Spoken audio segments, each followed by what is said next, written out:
So I've been really focused on health lately, a lot more than I have been. I have been a little bit intermediate with it. It's just been pretty much of a hectic time for me and my wife trying to get workouts just because we work so dang early in the morning. We have to already wake up at 3:30-ish sometimes or earlier to open our stores up at 4:30. Then we're off at 1, but right after 1 we're needed because we're relieving babysitting duty. So we're doing a lot as well and just taking care of our kids. So hopefully soon I'll be able to get into a gym. We did get a gym membership that does have free daycare for 2 hours. So we're going to try to utilize that benefit, but their daycare times are during times where we work or one of us is working. So it makes it very inconvenient. So we're trying to figure that out here. And then I've just had such a lack of motivation to do in-home workouts, to be honest, but I'm going to try to implement them more because if the gym doesn't work out, we're embarking winter here in North Dakota, which basically means we're embarking 9 months of solitary confinement because the snow and the brutal below negative freezing weather is just going to keep us inside. And most things around here actually shut down for the winter because the business is so low, so there's not really going to be anything for us to do during this time. I really dislike the state when it comes to that stuff, and people also just stay reclused because it's pretty dangerous to drive outside as well when there's ice and a lot of snow packed onto the ground. I mean, you're risking a lot of things, but I'd risk a lot of things just so I can have community or do something different during this winter. So hopefully this winter isn't as too bad, but it's projected to be as worse as last winter. And it was 9 months of freaking winter last month. So we barely got like 2 months of summer and like a month of fall, and then bam. That's it. We didn't even get a spring. Just like, well, it's like a week of spring and then just all summer and then fall. So hopefully it's not as bad. So pray for your boy on that. But we still have been taking other measures for our health. Like one of the biggest things that we've been doing is just how we eat. So we've been making sure we're eating portion sizes of things, but like legit portion size, because when some people read the box, it doesn't mean that it's actually a portion size on whatever the box says. We're also watching our intake, like what are we actually putting into our temple, into our body. So we're making sure that what's going in is as healthy as it can be for the moment. We've been tied with a little bit of our finances due to some debts that were given to us that weren't ours. You know, we got some stuff stolen from us back in the day, and so now we're just we got to the point where nobody's helping, so we are taking initiative and figuring that out on our own at this point because we want to make sure that we're financially free. But we're trying to redirect a lot of our grocery fund or even add some finances to our grocery fund to be able to purchase healthier options of food, if not the healthiest options of food. And that doesn't mean that it's going to be 100% good. It just means that there's going to be better things that are going to be entering our bodies than what have been before. So right now I would say our diet is like 60-40. 40% of it is actually healthy and nutritious. 60% of it is questionable and just like we probably could live without it. So we're moving forward to shift that percentage. But through that, though, a long time ago, I watched a video with Ruslan, I think it was, that I was watching, or it might have been a different fitness creator. Not that Ruslan is a fitness creator. He, though, talks a lot about fitness, and it's one of our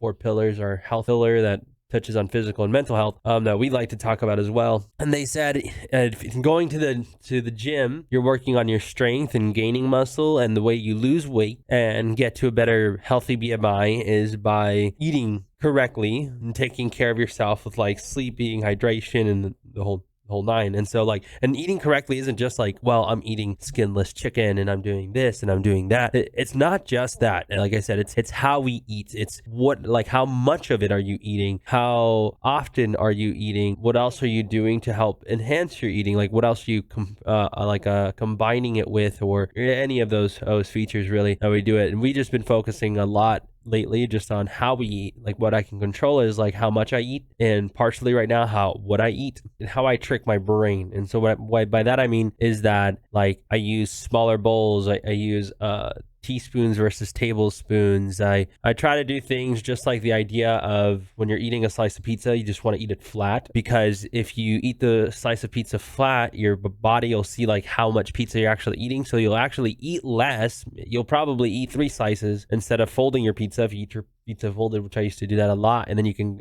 like double the amount because your brain like thinks I'm only eating a little bit, but in reality it's eating a whole slice, but you're making it think like it's eating half a slice so it can fit in another one. And it just happens sometimes subconsciously, but just at a level where it allows you to eat more when you don't have to, I should say. That's what it lets you do. I've also been watching out my snacking. I'm a very much a bored eater, so I'll eat a lot of snacks because I'm bored. It's just like one of the things that I do, and I'm not proud of it. But I have been, one, because we haven't had access to those for a while.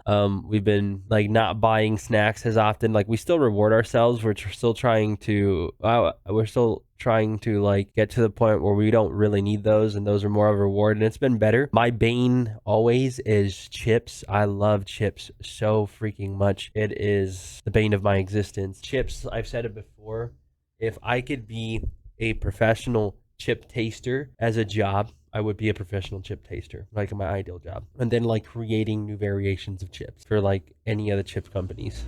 Well, like Cheeto, like the company, I think they're Frito-Lay that makes like Cheetos and all this stuff like that. That's the one I would be. But like Sun Chips too, which I think they're owned by Frito-Lay. And I'm not sure. But I love chips. They're a bane of my existence, to be honest, because they're actually probably one of the worst things you can eat for, not the worst things, I should say. They have like no benefit and they can cause issues in the long run. So I've been better at restricting myself from not eating them. A lot of that's also due to fasting, which we'll be talking about here later as well, which I do implement in my diets of doing intermittent fasting. And I'm going to show you guys a video of too, if you guys are doing intermittent fasting, how to get the maximum benefits out of your intermittent fasting. So let's go see though, right now, we're going to talk about one of the food industry's most proven conspiracies that's in front of your face that you all accept. Every one of us have accept. We don't riot against them. We don't do anything crazy. We just go ahead and say makes sense and move up on our day and actually don't fight back. And I found it very interesting.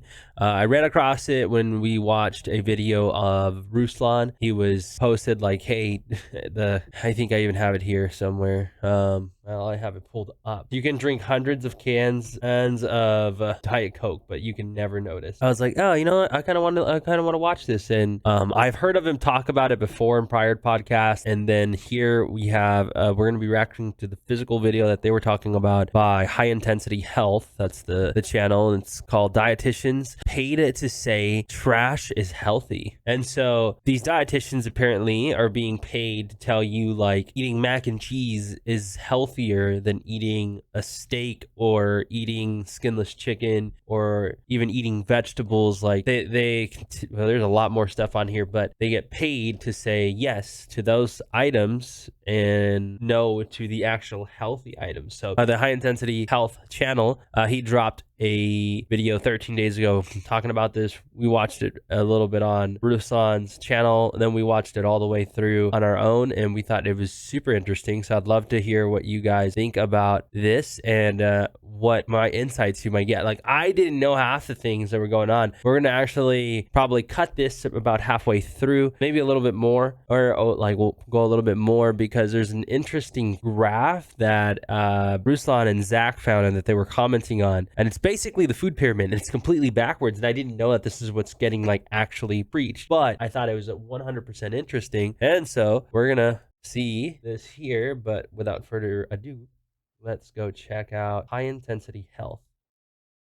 It turns out that dietitians are being paid by big food companies to promote their unhealthy, highly processed foods. Now, this is important to recognize because poor food choices have surpassed tobacco as the leading causes of death in this country and throughout the world. Coca-Cola and the companies that make it turns out that dietitians are being paid by big food companies to promote their unhealthy, highly processed foods. Now, this is important to recognize because poor food choices have surpassed tobacco as the leading causes of death in this country. Him saying that the poor food choices have surpassed tobacco. I lost my dad in 21, and like not all of it was because of his poor food choices. Most of it was because he was a smoker, and he ended up getting cancer. He didn't get lung cancer, but he did get prostate cancer that eventually turned into like basically lung, and it went into stage 4 cancer. Fought that for like 15 years of his life and then came out eventually. But aside from that, most of his other health problems, like he had very severe heart disease and a few other things, or just because he never took care of himself. And I remember watching him in his last 10 years of his life, like walking through it with him and him chatting with me as the days went on. He was very much the mentality, well, I'm going to die someday, so it don't matter. So it's kind of that excuse that people give one another, like, hey, I'm going to die one day, so who the heck cares if I smoke tobacco? Who the heck cares if I sit here and do this or do that? But watching a man change that perspective almost instantly, in a sense, not like it happened the first year, but when the first couple of years, he's already turned back and renounced that because of the amount of pain and some of the solutions that were available that would have increased his quality of life by 70 to 80%. But because there was so much damage done of how poorly he took care of himself. My dad wasn't like a big guy by no means or any of that stuff. Look at him and you might think that, hey, that guy looks like healthy. So much. I lived in and out of a hospital essentially most of my life. So advocacy for that, something that I can encourage you guys with, is please don't have that mentality that just because you're going to die someday, you can do whatever the heck you want to do. I would take inventory and I would count the cost on that, because one day when it all catches up to you, it might not be today, it might not be 20 years from now, might not be 30 years from now, but one day when it catches up to you, I just don't want you to be like my dad and your family have to go through seeing you like never gonna have a good moment ever again. There's a very defined day I remember my dad, and this is like my middle of my sophomore year of high school, where he went from regular everyday dad, could do lots of things, to no longer capable of doing almost anything. So please take care of yourselves, ladies and gentlemen. This is what the whole point of this is. This is not to shame anybody or do anything. I just want you guys to take care of yourselves because it's very rooted to me. That's why I'm trying to take care of myself. Probably we dropped now 21 pounds. We were at 220 pounds 7 weeks ago now. We're at 199 pounds. We're in the 100 club. I haven't been in the 100 club in like 4 years. We made it by a pound, but I'm in the 100-pound club now. My ideal BMI for my weight and my ideal BMI for my height and my weight, I want to be at 175 again. But what this is telling me, it's 172. That's crazy. I used to be 175, then I got up to, and I stayed for a long time at 185, and then I jumped straight up into the 200. We're right now at 199. So we're on our way to a healthier lifestyle. So please, take care of yourselves. I'm telling you from experience and from watching my dad just have a horrendous 10 years of his, like 10 final years of his life. That's all he would tell me. Like, take care of yourself, please. Don't be like me. Don't end up like me. Stop saying the thing. If you're saying it, which I never did. He's like, if you're saying it, stop saying that one day I'm going to die, so I'm going to do whatever I want. Like,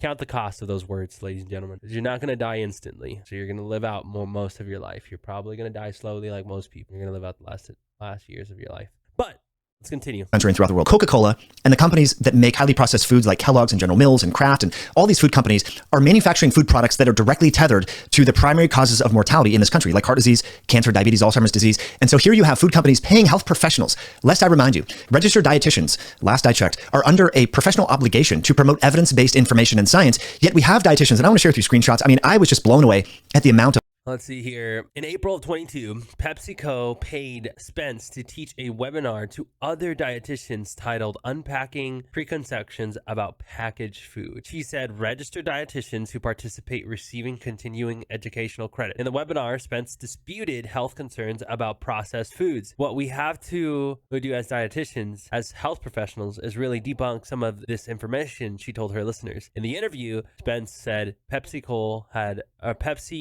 had no role in shaping her presentation, declined to say how much the company paid her for it. Of misinformation that was being promulgated by these influencer accounts that are presumably being paid or on some sort of a salary basis. I'm not sure, like it's a pay per post type situation, but the information here that is being shared by these accounts is just mind blowing. So let's look at this account. This account goes by oncologynutrition.rd. And as you can see in her bio, she promotes nutrition information for people who are either trying to prevent cancer or who are recovering from cancer. And what do you see here? Cancer prevention at the gas station. This is Quaker Oats instant maple and brown sugar oatmeal. So if you're in a pinch and you want to prevent cancer, according to this dietitian, just go to the gas station and get some oatmeal. I mean, who? I didn't know. So like learning a lot of this stuff from this thing, what I've been understanding from different foods that we've been consuming is that they're not as healthy as you may think they are. And a lot of that actually comes to, our church did a Daniel fast. Now I've done this Daniel fast like once. So this is actually my first actual fast when I came to faith that I did. I haven't fasted since. And then our church corporately did a Daniel fast, invited everybody to do it, and it made it. And if you're of faith and you guys have the opportunity to do corporate fasts, if that's what your church decides to do, I would do it because they make it so easier. They do provide a lot of resources to help you continue and stay faithful to the fast. But we've done this fast before, and I adopted a lot of my eating habits and what I'm eating and when I'm purchasing from the Daniel fast. You don't have to be of faith to do the Daniel fast. I think it's actually a really healthy diet. The first time I lost like crazy amount of weight. It was insane. Almost instantly, like it felt like 50 pounds just shaved off my body, period. Boom. So what these last 7 weeks have entailed, 3 of those weeks were us on the Daniel fast. We did break it a little bit because we had Indie Tribe. We had things planned. And so we fasted it for like 2 weeks, went to Nashville. Oh, no, we fasted less than that, like probably like a week and a half first. We had one cheat day because we went to a wedding that was already planned. Then we fasted the next day, continued our fast. Then it was Indie Tribe like 3 or 4 days later. And we were gone for 4 days. Then we came back and we only had like 4 days left to the fast. So it wasn't we didn't do the full thing. But I still continued fasting. Now I've been in this time of fasting just for some things that I really want to have an understanding in my life spiritually, and just understanding in my life like presently, and just like next steps and things of that nature. So I still been fasting, and I've been doing like 9 to 1 where I don't eat. So as soon as it hits 9 o'clock, I gotta down my energy drink. Almost there, it's at 8. I do have energy drinks. I do have some caffeine in me. So I try to make sure that I at least have, and I don't try to abuse my fasts. I don't try to eat so much right before my fast is about to start. That way I'm okay and I can survive a couple hours of not eating. And even with the Daniel fast, we didn't try to do that either. We still try to be normal with our fast. But all to say, when we were in the Daniel fast, we were paying so much close attention to everything that we were consuming, because the amount of stuff that things are made with that you wouldn't even realize that they're made with. Like, you know how harmful sunflower oil is? I didn't know sunflower oil is in everything. I thought that it was just in chips, but no, it's in everything, man. We found these really good avocado oil chips that were like made in avocado oil. Now, fried things aren't going to be good for you. You can find healthier alternatives, but that doesn't mean they're like 100% going to be the healthiest thing to eat. It just means you got a healthier alternative. All this, like sugars were in everything, man. Crazy how many added sugars are in everything. It's insane. It's really crazy. Part of the Daniel fast too, you abstain from caffeine. No, I did not drink any caffeine. I gave myself a caffeine reset, but I was like, bro, I'm gonna need it. Wake up at 3 o'clock every morning, or 3:30 every morning. Open our store at 4:30 every morning. Some weeks we do 4:10s. Some weeks we're 5:08. I'm gonna need that. So it's crazy to me when he's giving these examples. It's crazy to me. These are the exact same things that were recommended to my dad. And I remember when I think his oncologist said, hey, you should consider Diet Coke. When I seen Diet Coke right there, I'm like, bro, I remember telling my dad, like, Diet Coke is worse than regular Coke. You're better off just drinking regular Coke than drinking Diet Coke. And they're telling you, hey, if you want to prevent cancer, Diet Coke. Diet Coke's the way, my friend. Like, how backwards is that? How often do you hear Diet Coke is the worst possible thing you could probably drink? You'd be better off drinking regular Coke. How often do you hear that? And yet, right here, you have dietitians going like, yo, you want to know what the next cancer killer is? Diet Coke. You want to know what's number 2? Diet Pepsi. Like, what's next? I don't know. Would have known that is a viable strategy to prevent cancer. The second leading cause of mortality in this country. Cancer claims on average about 500,000 lives per year in this country. So according to this account, you can also prevent cancer by having Diet Coca-Cola, of all things. In fact, you should start cooking with corn oil, according to this particular dietitian. Now, it gets even better, my friends. I think this is quite interesting. There was this dietitian. Let me just look this up real quick. This is really interesting. I just caught this. It's almost like, again, they're saying this is great. So we got Jubilee. I'm telling you guys, like, this is the best way to essentially like kill cancer and stuff. It's amazing. But they're trying to make something, in a sense, even referencing it to like holiness, because it's the year of Jubilee is a year that's holy to the Lord. So that's kind of crazy. Probably far out. That's probably a stretch. I just like saw that and I was like, wait a second. Is that what I think it is? Corn oil, according to this particular dietitian. Now, in fact, you should start cooking with corn oil. 500,000 lives per year in this country. So according to this account, you can also prevent cancer by having Diet Coca-Cola, of all things. In fact, you should start cooking with corn oil, according to this particular dietitian. Now, it gets even better, my friends. I think this is quite interesting. There was this dietitian, Stephanie Ross, I believe is her name.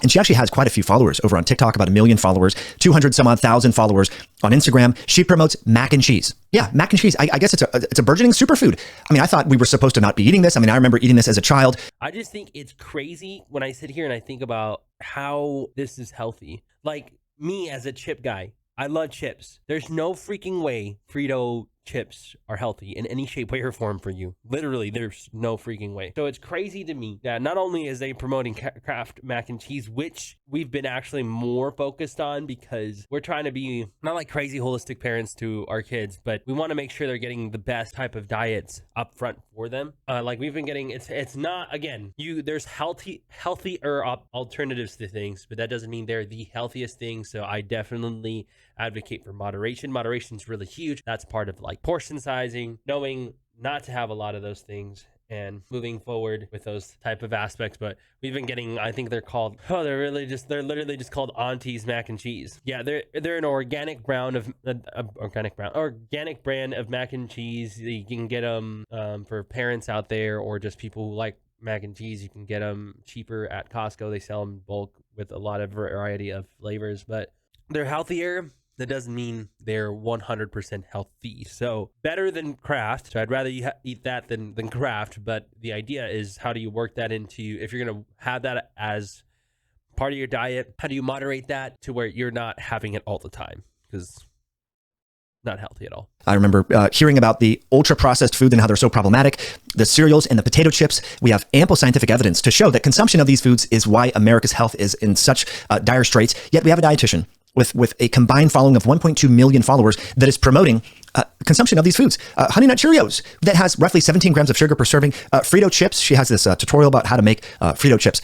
And look, people can do what they want, right? But if you're a dietitian and you're certified, lest I remind you, by the American Academy of Nutrition and Dietetics, which as a close ties between the food industry and dietitians. The food and beverage industry has for years nurtured a close relationship with the Academy, which has accepted millions of dollars in donations from leading producers of soda, candy, ultra-processed foods, including Coca-Cola, PepsiCo, and Nestle. And that's really huge because when you think about dietitians really try to go through the holistic route. Like, you're getting certified. You don't have to as a dietitian, but you literally go to school to analyze what like this. And if I came and I had a dietitian, like if I purchase services and say, hey, I want you to like let me know what I'm eating and create a plan for me and all that sort of stuff, which is by the way, it is amazing things to level up your guys' game to when it comes to like eating healthier, getting better, like getting the maximum benefits out of your workouts and stuff, understanding what type of caloric deficit, if you need to go into a caloric deficit, like watching the amount of intake of your calories, but then paying attention to what type of calories are going into your body, what type of calories you want, what type of calories you don't need, essentially. Understanding how much protein you're going to need throughout the day, depending on the amount of exercise that you're doing. There's a lot of different things that really go into the that aspect of things. And so when you go to a dietitian and I think paired with a health trainer, like a weightlifting guider, one of my old weightlifting coach. It's weird to call him that. He's my pastor in Arizona, but he set up a program for me using MyFitnessPal from, was it Under Armour? And we had everything broken down to even the macros of like what I'm trying to intentionally pay attention to. And at the beginning of this year, we actually paid for that service again on our own and just kept the same plan that he had set for me, and it did wonders. Like, I still was able to maintain weight, lose weight too. I didn't lose weight as fast as I did right now because I cut out a lot of things, especially with Daniel fast. Like, I didn't eat any you don't eat proteins on the Daniel fast. I think it's healthy for you. I think I would have a Daniel fast modified. Like, I want to keep a Daniel fast type of diet where I'm eating a lot of like organic vegetables and like raw fruits and things of that nature. When that was all in my diet, like those were my snacks, and it helped me get off the snacking phase of like, or if I wanted to snack a lot, like I just kept grabbing a handful of blueberries, right? That was so much better for me to snack on something like that than just to go and grab a bag of chips and just like mindlessly eat chips, which I could do. I can literally kill like several bags if I had no moderation for myself, but that doesn't mean that's healthy. And it's a major red flag for me, because if you're going to school for this, but you're also accepting stuff from companies that you're literally telling people to stay away from, but because they're paying you, it feels like hush money. Like they're giving you hush money. I'm concerned. Turns out, also invests and receives money from Kellogg's, Kraft, General Mills, Pepsi, and Coca-Cola. Meaning this organization that has an annual budget, I think they get $3 million some odd dollars. They certify about 15,000 or more dietitians every single year. Washington Post also broke this story about this time last year. It was October in 2022. The title here is Group Sharing Nutrition Policy Earned Millions from Junk Food Makers. And so this really speaks to the fact that there are conflicts of interest all throughout our institutions, from the journals that publish peer-reviewed academic information that support the financial interests of drug companies to the groups that certify dietitians. They are getting kickbacks from the food industry. So we have so much conflicts of interest. And that's why I think people are really confused. And that's why I make these videos. That's why you watch these videos. That's why you watch other related health channels that unfortunately are now being censored by YouTube if the information that channels like mine. And so as he talks about that really quick, I do think that that's a very red flag, and honestly an outtake from most of the social media companies. Because here's the thing, I forgot who I was talking to about this. There has been, and not like this is a conspiracy, this is considered a conspiracy, but it's real stuff. It's literally like it's in your face. You can't tell me that this stuff that they're showing is healthy and can cause long-lasting. Like if you want to live to 100, you don't eat the stuff that some of these dietitians are recommending. If they're recommending you like, hey, go eat a cheeseburger from McDonald's every day, I think it doesn't take 1 + 1 for you to figure out like, oh, wow, that is not healthy. Just because a dietitian says, hey, you can go eat McDonald's burgers, they're great because they got paid $2 million to say that. That doesn't mean that it's healthy. It just means somebody got paid to tell you to say, hey, you got to go eat these things. But like I said, like there has been, and I'm not a big conspiracy theorist, but I do feel like I've heard of a lot of conspiracy theories that had an actual and adequate amount of factual evidence behind them lately in these past, I would say like 7 years, that have come to be proven true. And most people who would call other people like crazy or tinfoil hat people that I have noticed, like either don't even talk about the subject and they're like, you've never said that. Like we all knew this was bad. Like, no, you didn't, because you were so against it. You were so against it. And I remember seeing you like talking trash to the homies, and then whatever they were telling me, and I'm just sitting here being a friend, right? Just like, yeah, cool.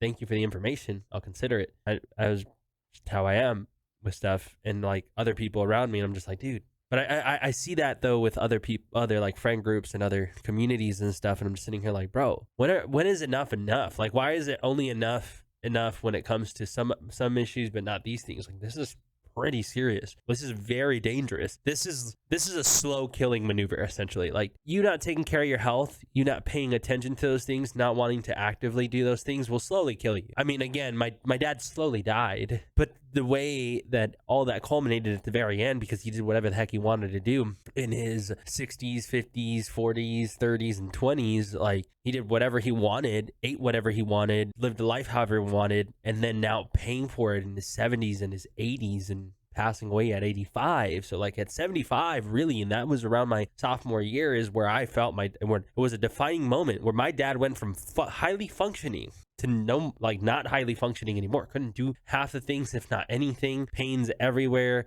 constant hospital visits. Even prior, it was constant hospital visits. I had to get a kidney taken out, like kidney failures, all these other things. All that, literally, doctors would tell him it's due to how your diet was and how you took care of yourself prior. Right now, we're at a point where it's too late. We're just trying to stop it from progressing to just like overtaking you and taking you out sooner. So he just prolonged his life, essentially. It just doesn't make any sense. And so I do feel that I don't understand why there's a lot of things that do get censored on social media. Not saying that everything on social media that gets censored is true. Just sitting here saying, like, when you have YouTube, when you have Facebook, when you have Twitter, when you have TikTok, you have all these other forms of outlets where people can present false information and not get censored. But people who may present even true information and get censored for true information, I think is completely backwards.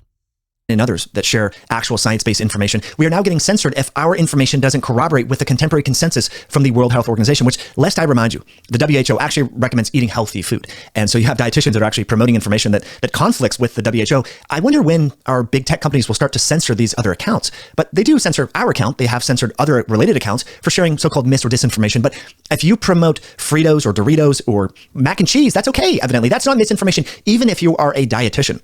And so I think what we're seeing here, my friends, and the purpose of this video is to illustrate why we lack trust in our institutions and healthcare practitioners, because what we see is so many conflicts of interest and so much industry influence on the training itself and the actual practice of medicine in this country. And that's why many smart, well-intended people, I've received so many direct messages and comments from people who actually applied to medical school, passed the medical school aptitude test known as the MCAT, got admitted to medical school but quit, or have passed their GRE, went into public health but quit, because what they are seeing at the level of the institutions, the corruption and the corroboration with big industry, whether it's pharma or whether it's food industry, conflicting with the education, and we are really not being taught adequate ways. We are not teaching our health professionals to adequately treat clinical conditions that they see in their practice. Hospitals are selling junk food. Here's some images that you can see, and actually a recent Freedom of Information request, a FOIA request, discovered